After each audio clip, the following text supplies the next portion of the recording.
Les arrestations ont eu lieu mardi dernier, donc au matin, la police a débarqué au domicile des 4 salariés en les traitant de cybercriminels en bande organisée, les a menottés devant leur famille, a perquisitionné les domiciles. Il n'y a plus aucun filtre, entre l'employeur et puis l'État. L'appareil répressif de l'État est mis à disposition de l'employeur pour faire taire la contestation sociale. C'est une volonté partagée, de faire peur et de faire taire la contestation sociale. Le gouvernement assume totalement et explique que, en fait, à l'avenir, ça sera toujours comme ça. Ça veut dire que, on assume l'état policier, en fait.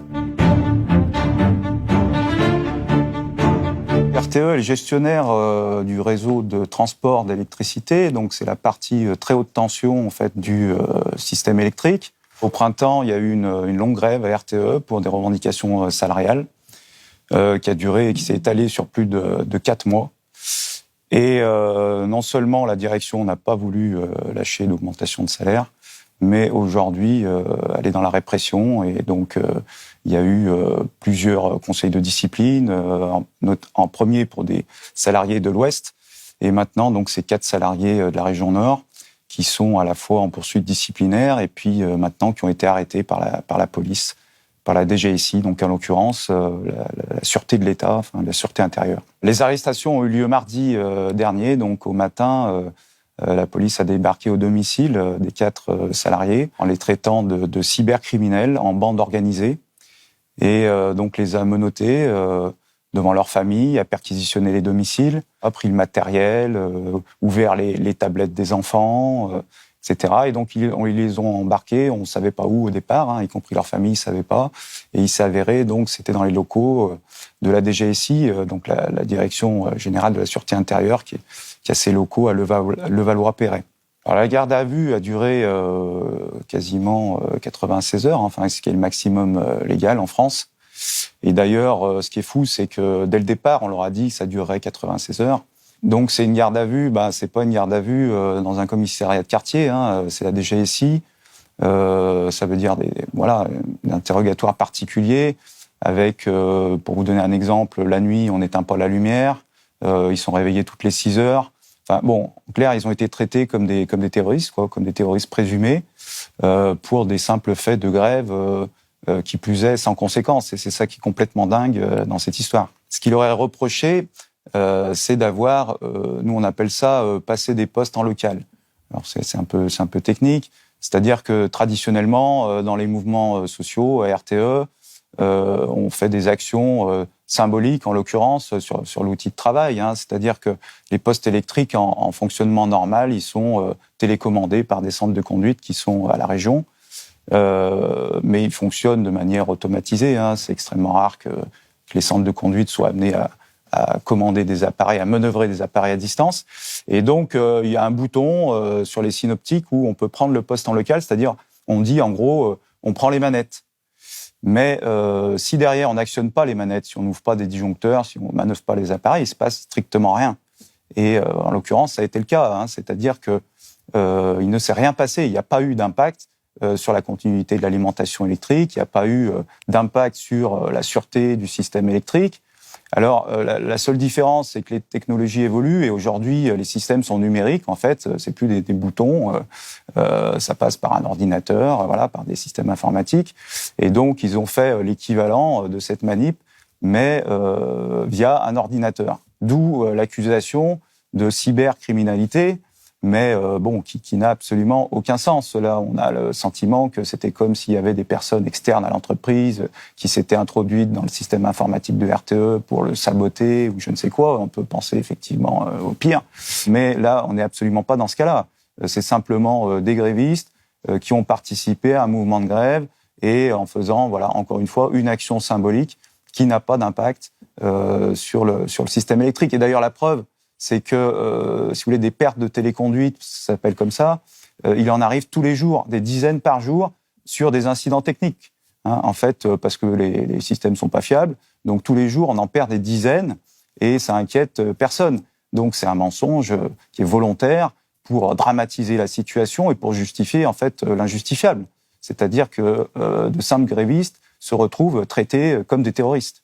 Je sais pas, moi, est-ce que la DGSI a pas mieux à faire quand même que s'occuper des mouvements sociaux.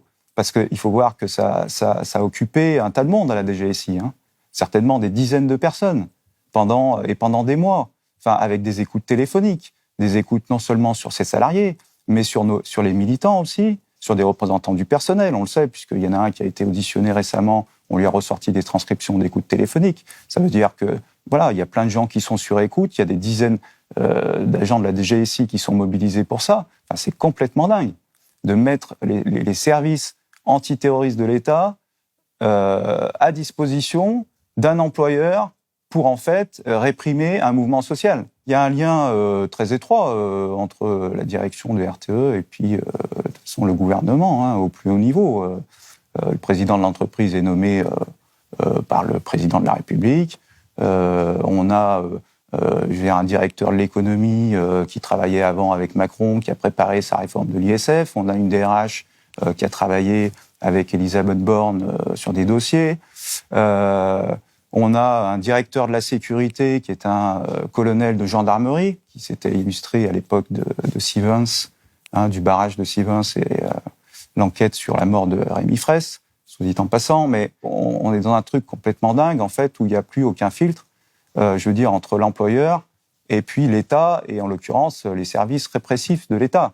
On est censé quand même être dans un régime démocratique où, voilà, on n'utilise pas les services antiterroristes pour faire la chasse aux grévistes. Le but de tout ça, évidemment, c'est de terroriser les salariés et de faire en sorte que, à l'avenir, effectivement, il n'y ait plus aucune action de grève qui soit entreprise et qu'il n'y ait pas de mouvement de contestation sociale. Bon, la direction du RTE dit nous, on a juste porté plainte contre X. C'est pas la première fois qu'il y a une plainte contre X dans le cadre de mouvements sociaux. Moi-même, j'ai été auditionné des fois par le commissariat ou par la gendarmerie suite à une plainte. Mais c'est une audition en tant que témoin qui n'a absolument rien à voir avec ce qui s'est passé là. C'est-à-dire que si la direction porte plainte en donnant le nom du responsable syndical, le responsable syndical peut être auditionné. Là, ça veut dire forcément, à mon sens, RTE a fourni tout un dossier qui vise à étayer ces accusations de cybercriminalité. Encore une fois, tout dépend comment on présente les choses. Si on ne dit pas que c'est dans le cadre d'un mouvement social, si on ment sur les impacts en disant que la sûreté du système électrique français est en jeu, etc., oui, ça peut prendre des proportions dingues. La garde à vue, si elle s'est prolongée autant, ça veut dire que forcément, à un moment donné, les services de police savaient exactement ce qui avait été fait, dans quel contexte, etc. Donc, s'ils n'ont pas fait marche arrière, c'est que c'est une volonté partagée, en fait, de terroriser les salariés de RTE, de l'énergie en l'occurrence, et dans un but politique, c'est-à-dire c'est une volonté partagée, voilà, de faire peur et de faire taire la contestation sociale. La répression du mouvement syndical et des mouvements de grève en général, des manifestations, c'est vrai que c'est pas nouveau.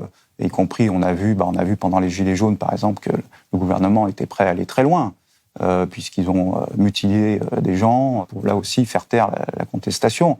Alors, c'est vrai que c'est pas une sur le fond, c'est pas une surprise. Maintenant, ces méthodes-là, on les avait jamais vues sur des simples faits de grève. Hein, encore une fois, les salariés incriminés, c'est même pas des militants syndicaux. Hein, c'est des simples salariés qui participaient à une grève et c'est tout. La CGT est intervenue auprès des ministères pour s'indigner de ce qui s'est passé. Et la réponse qui a été faite par le ministère de l'Intérieur, donc à Sébastien Menespillet, qui est le secrétaire général de la CGT de l'énergie, eh bien, c'est que le gouvernement assume totalement ce qui s'est passé et explique que, en fait, à l'avenir, ça sera toujours comme ça. C'est-à-dire qu'à chaque fois que RTE va porter une plainte, va poser une plainte, quelle que soit la plainte, eh bien, ça sera traité par la DGSI. C'est ce qui a été dit, aux représentants de la CGT de l'énergie par le cabinet du ministère de l'Intérieur. Si aujourd'hui, c'est les services antiterroristes qui enquêtent sur les mouvements de grève, et encore une fois, en l'occurrence, avec des actions sans aucune conséquence sur l'outil de travail, sur le réseau électrique, ça veut dire que, je sais pas, on est dans un état policier. Le droit de grève, effectivement, est de plus en plus remis en cause. Mais vous savez, ça me fait penser à cette citation célèbre de Warren Buffett, qui était un milliardaire à une époque, l'homme le plus riche du monde, et il y a quelques années qui disait oui, mais la lutte des classes existe, bien sûr, et c'est nous les riches qui la menons, cette guerre, et on est en train de la gagner. Bon. Donc, en fait, ce qui se passe, c'est que effectivement, le patronat, enfin, je parle des grandes entreprises, pousse pour durcir la politique répressive de l'État à l'égard du mouvement syndical, pour pouvoir continuer finalement à faire ses profits en toute tranquillité, puisque aujourd'hui la bataille, c'est comme toujours, c'est la bataille finalement pour le partage de la richesse. Qui dans la société va prendre la plus grosse part des revenus du travail. Et aujourd'hui, on voit bien que les profits des entreprises explosent. On voit actuellement aussi le conflit donc dans les raffineries, avec Total qui a fait 10 milliards de bénéfices sur 6 mois, qui ne veut rien lâcher pour ses salariés. Donc, RTE, c'est pareil en fait. Et RTE n'a pas voulu lâcher d'augmentation de salaire. Donc, c'est-à-dire que les patrons veulent faire payer l'inflation aux travailleurs et veulent pas prendre sur les profits, en fait, pour maintenir le niveau de vie des salariés. Et donc, voilà. Et donc, cette bataille, c'est pas seulement une bataille, effectivement, c'est une bataille interne dans les entreprises, mais on voit que l'État est partie prenante et met tous ses moyens à disposition pour aider le patronat à faire taire les salariés. Et donc, par rapport à ça, il va falloir que nous, qu'on riposte. De toute façon, le droit de grève, tous les droits démocratiques, ils sont pas tombés du ciel. Ça a été une dure bataille, et donc à la fois pour les obtenir, et on voit aujourd'hui pour les conserver. RTE, effectivement, est une entreprise qui fait des bénéfices énormes, qui sont même indécents pour une entreprise de service public, dont l'activité aussi coûte au final aux usagers, puisque le coût d'acheminement rentre dans le coût de l'électricité.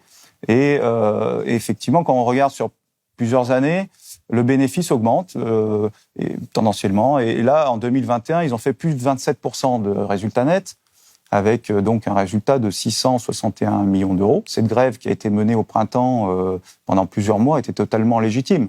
Enfin, il faut dire quand même qu'aujourd'hui, nos techniciens qui assurent justement la fiabilité du réseau électrique sont embauchés 15 euros au-dessus du SMIC.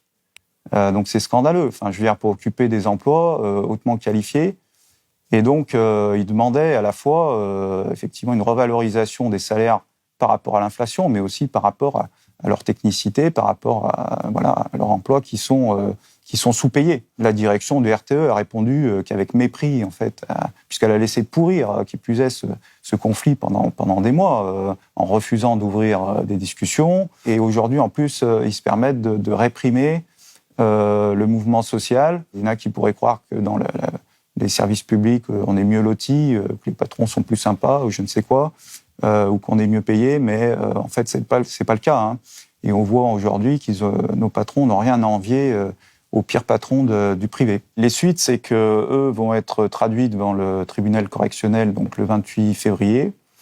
Donc, ils risquent y compris des peines lourde, potentiellement la prison. Et puis, il y a en parallèle une procédure aussi disciplinaire en interne de l'entreprise. Et donc là, il risque le licenciement. Donc, tout ça est extrêmement grave. Donc, bien entendu, on va continuer à se battre pour faire connaître ces situations et puis pour exiger l'arrêt des poursuites judiciaires et disciplinaires. La direction ouvre les yeux, de fait, peut-être aussi à une grande partie du salariat qui n'avait peut-être pas conscience de la violence dont était capable la direction. Et je crois qu'elle est en train de se mettre à dos une grande partie du personnel. Et donc, de toute façon, la réponse peut être que collective. On est toujours forcément dans un rapport de force. On voit qu'eux sont prêts à tout. Et bien entendu, on va se battre contre ça et on sera solidaire de ces 4 collègues et on se battra jusqu'au bout pour eux.